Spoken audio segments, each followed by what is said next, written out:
Morning, friends. A quick recap on the Indiana mall shooting yesterday, where the killer is dead. 3 additional people are dead that the killer shot at. 1 additional person was shot, and 1 more person was injured, a 12-year-old girl that was running.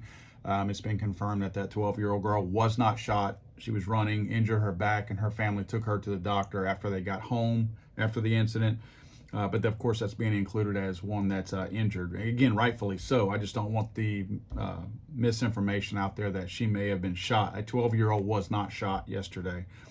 There, of course, is a hero in all of this, a 22-year-old concealed carry holder. I would like to draw specific attention to the fact that this gentleman is 22 years old. If you'll remember back, there's been this cry that 20-year-olds and 21-year-olds and under should not have firearms, should not have access to firearms. They specified this point when the 22-year-old in the Highland Park shooting shot all these people, and they tried to say that, oh, see, he's too young.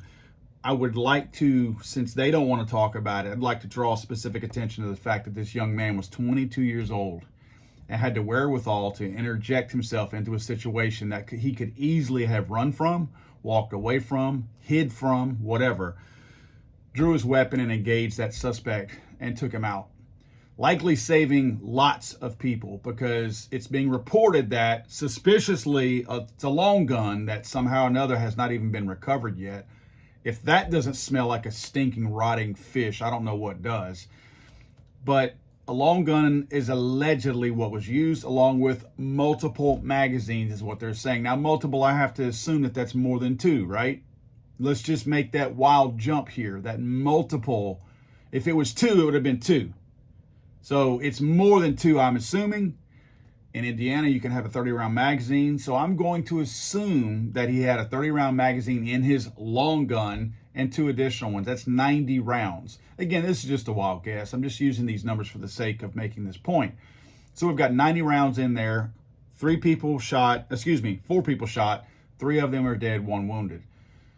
Think of how many people this 22-year-old just saved. You want to talk about the New York Brewing case? All these states out there who are fighting the government right now, not letting their people conceal carry. All these states doing that. This is what happens. Where are all these people out there who mock, where was the good guy with a gun? After the Uvalde shooting, when you watched all those law enforcement officers mill around the hallway with guns, and you said, oh, see, good guys with the guns don't matter. No, the right good guys with the guns do matter. And I don't see or hear any of those people right now talking about or mocking about anybody with a gun, a good guy with a gun. Where was your good guy with a gun? You know where he was? He was right there in the food court, and he took this guy out, likely saving tens of hundreds of lives possibly. I'd also like to point out that there was a Dick's Sporting Goods here, and a Dick's Sporting Goods, they're usually right next to the food court. I'd like to point out that if Dick's didn't have such stupid ideas about guns, and they weren't so anti-gun that they've pretty much eliminated themselves from any kind of a shopping list from a true red-blooded American anymore, then there's a very good chance there would have been more people carrying firearms around there. It's just that we don't go to Dick's. So this young man who was 22, who's there, who saved a lot of lives, he is to be commended.